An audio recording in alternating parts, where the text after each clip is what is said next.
Hello, everybody, and welcome to just my third episode of New York Giants Corner here at Toilets to Titles. Hope all's well for everyone. This is draft week.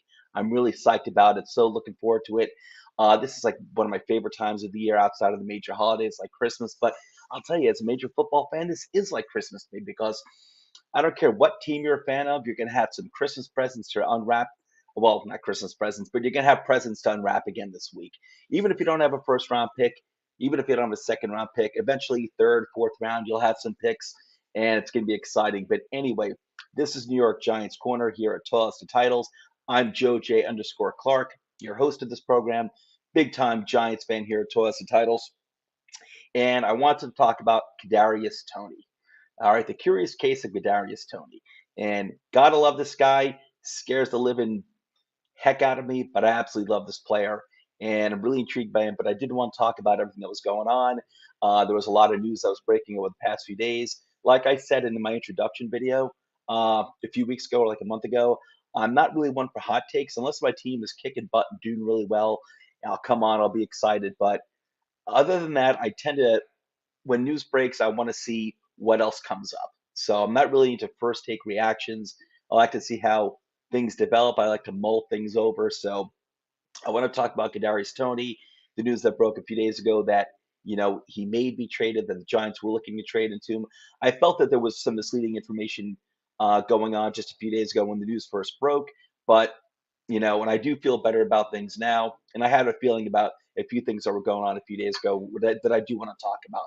But before I get into the content, please don't forget to hit that like and subscribe button. Give us that 5-star Apple review. Why? Because we deserve it. Where you can follow the show: Apple Podcasts, YouTube, Podbean, Spotify, and Facebook, where we have two pages. The first one, of course, is Toilets to Titles, and the other is called When a Family Breaks, which is our Facebook page dedicated to the trading of sports memorabilia. Plus, you can go to patreon.com/toilets to titles to learn how you can further support the show. And we have our own killer website, toiletstotitles.com. It has all of our videos, articles, tons of fantasy, NFL, NCAA football, and draft content. Check it out. It is fantastic. I'm really proud of that website. It looks fantastic. Well, anyway, let's get to the meat and potatoes, if you will, here. Kadarius Toney. Okay. Let me just start off by giving you my thoughts on Kadarius Toney when he was first drafted last year. I follow college players very closely, not so much in season in the NCAA season, but definitely getting closer to the end and getting close to the draft, the NFL draft. And I knew a lot about last year's players. I know a lot about this year's players. And Kadarius Toney last year's draft, like this one, was very, very deep, and it was probably even more top heavy last year actually.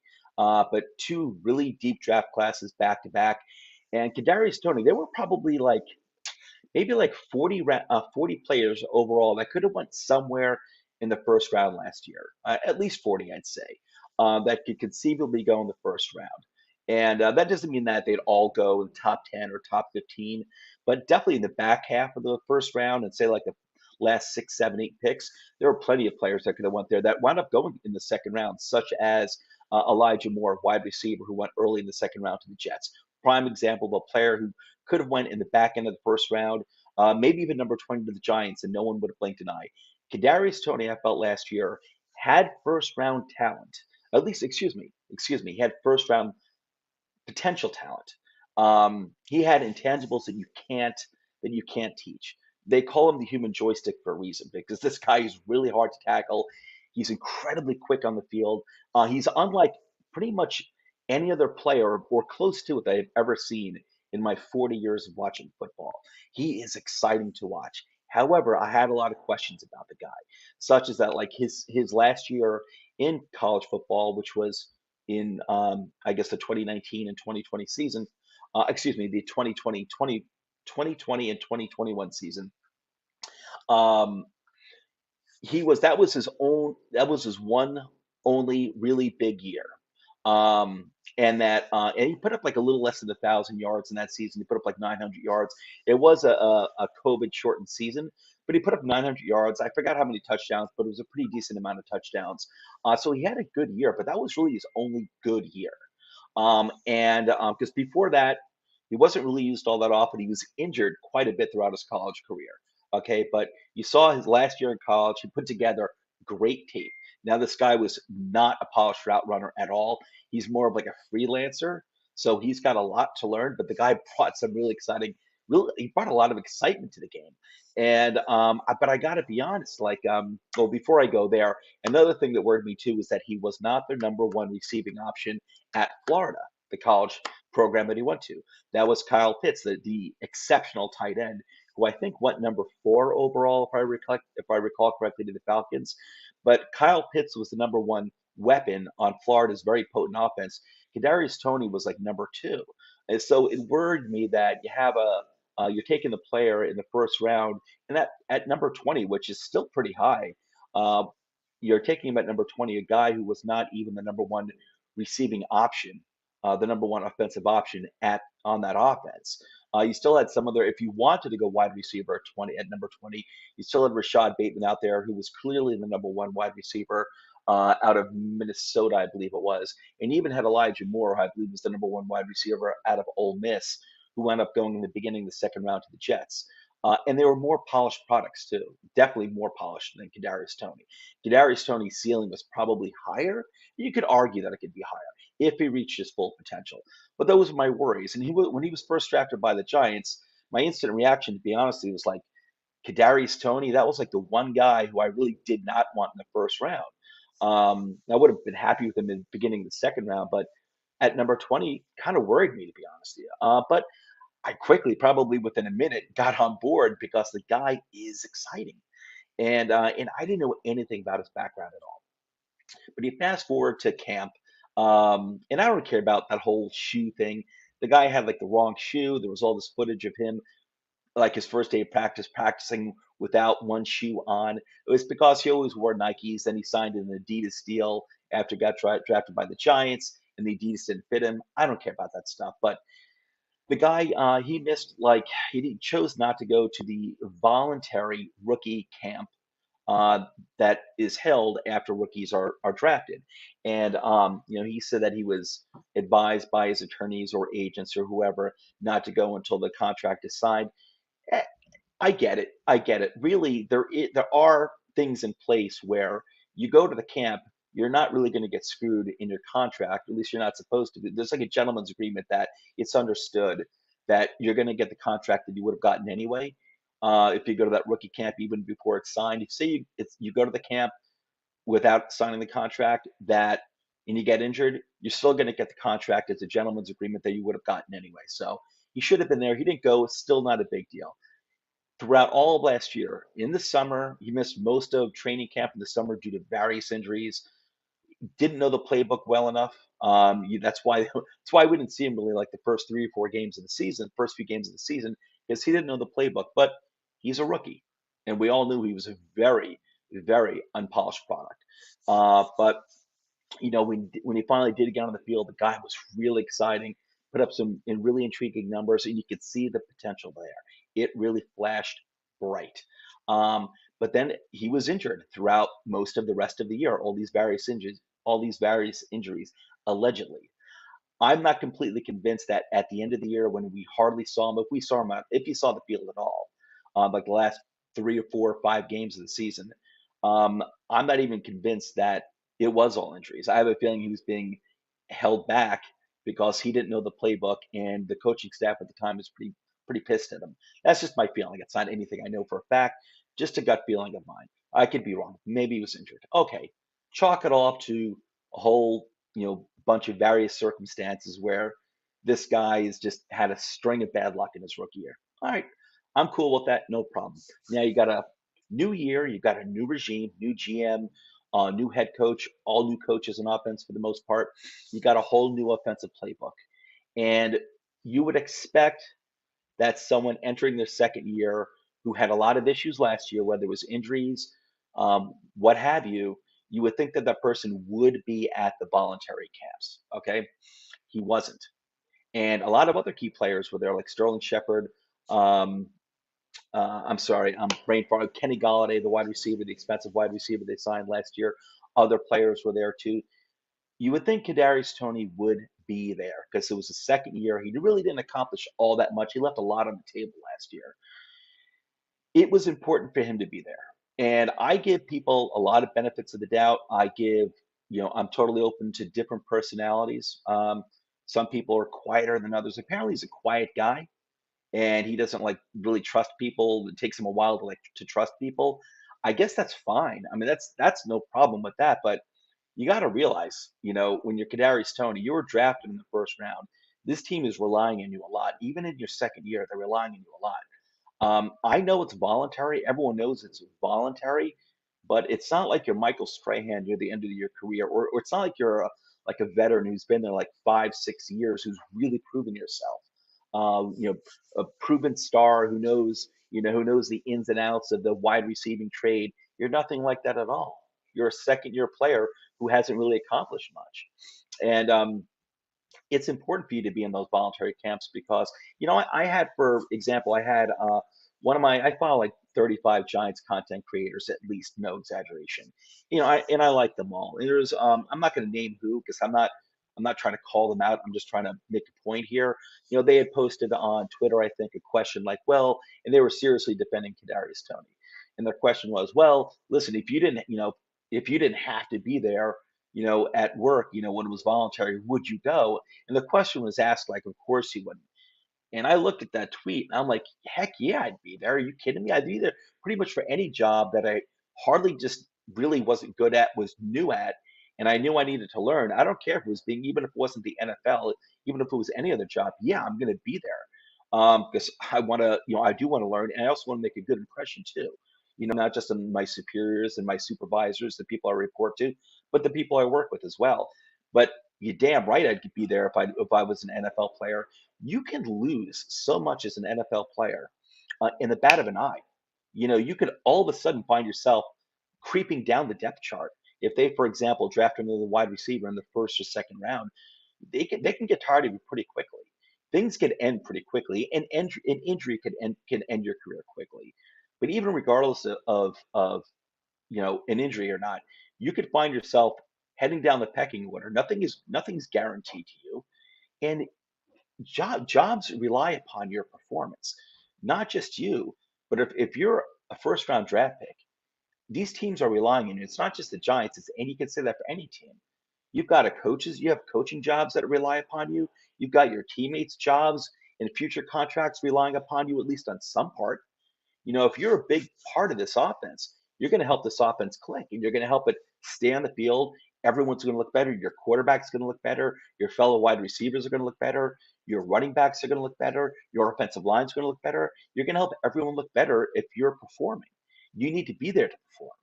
So, besides being a really good player, there are other obligations that you have. So yeah, I do expect more from players, and I don't think this is asking much. Expecting someone to go to voluntary camps in their second year, that's not expecting much at all. And I don't think I'm being hard on Kadarius Toney. Now, it's funny because I think it was Friday when that article came out. I think it was from Pat Leonard of Daily News was the first one to break it, where he said that the Giants were shopping Kadarius Toney. Now I had a feeling, and it looks like it turns out I was right that they weren't actually they weren't proactively shopping him.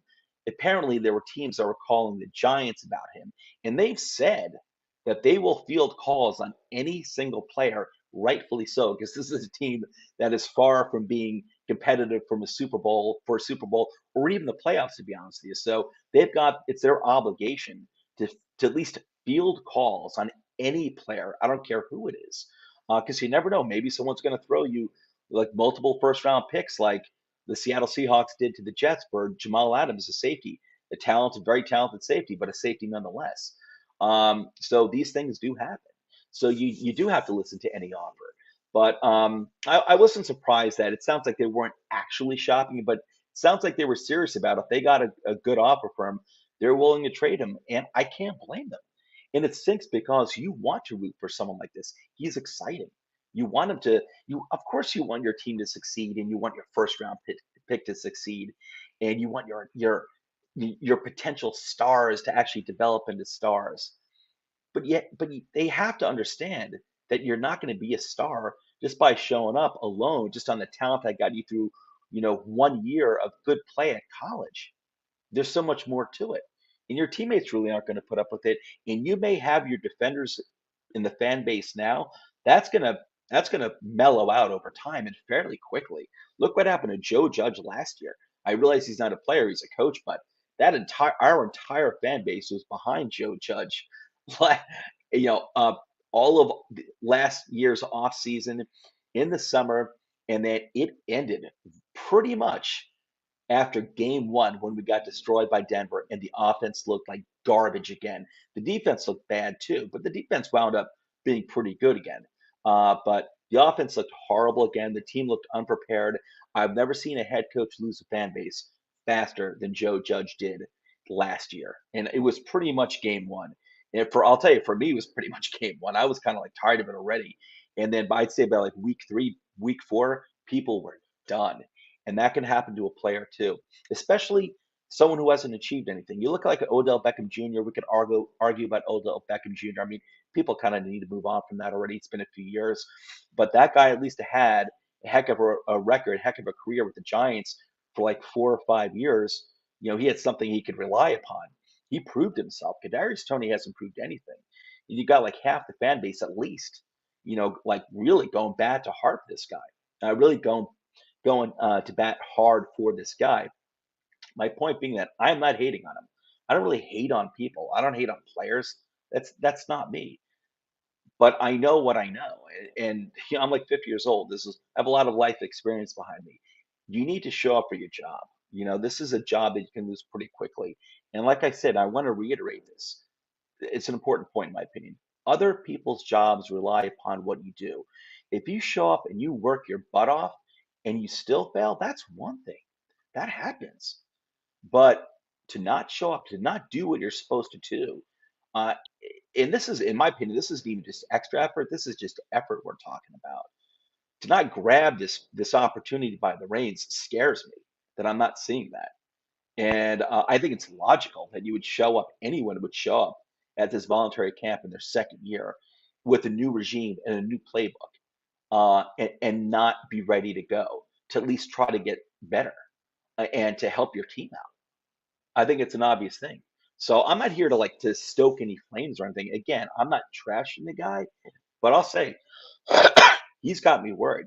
I'm glad he's in camp. Apparently, that article came out Friday, and apparently he did show up at MetLife or in the Meadowlands, whatever, in Giants land here in northeastern New Jersey on Saturday. Apparently he did. He was a voluntary camp today. I'm glad to see that.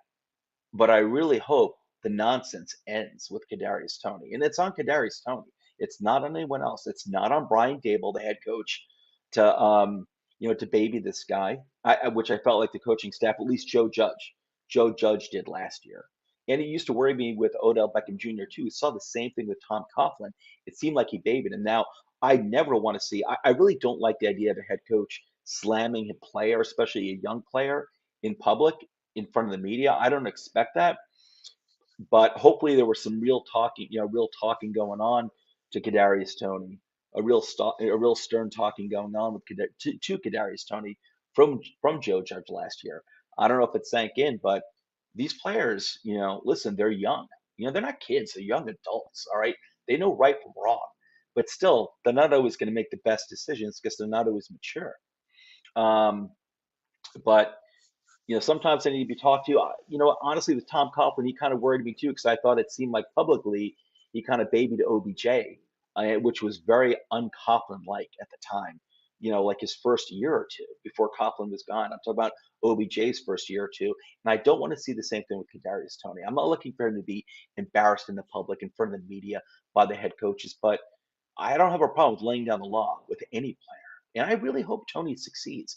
He's an exciting player. I even love the name. What a great football name, Kadarius Toney. It's a great football name. But anyway, listen, that's my opinion on Tony. The guy's got to grow up. You're an NFL player. You're worth millions of dollars. Okay, you've got the potential to be a star. But even if you don't develop into being a star after working your butt off, you're an NFL player in your early 20s worth millions of dollars. Act like it. Act like it. Okay. Everyone's got, especially general manager, coaches, and even the fan base, everyone's got the right to expect you to try your hardest. Hope you do it. I know you're young. I'm not one for making excuses. I'm one for, you know, trying to understand, but I'm not one for making excuses. And you need to keep your head on straight. You need to show up. You don't have to be out there being Mr. Media guy, you know, just talking all the time. If that's not you, don't do it. Be you, but you got to work hard, Kadarius. And I'm rooting for you, man. I'm hoping that you just stay on a good path here in terms of trying to really become a good player for this organization because we are really dying to root for you as a fan base. We're dying to root for you to get behind you. And I hope you just figure that out. And I hope you have a really good year, Kadarius. And I'll be rooting for you. And just wishing you the best. But anyway, I'm going to go. I just want to give my 2 cents on Kadarius Toney, who I am rooting for, but also I don't accept the nonsense either. So anyway, love you all. I'll catch you soon. Take care, everyone.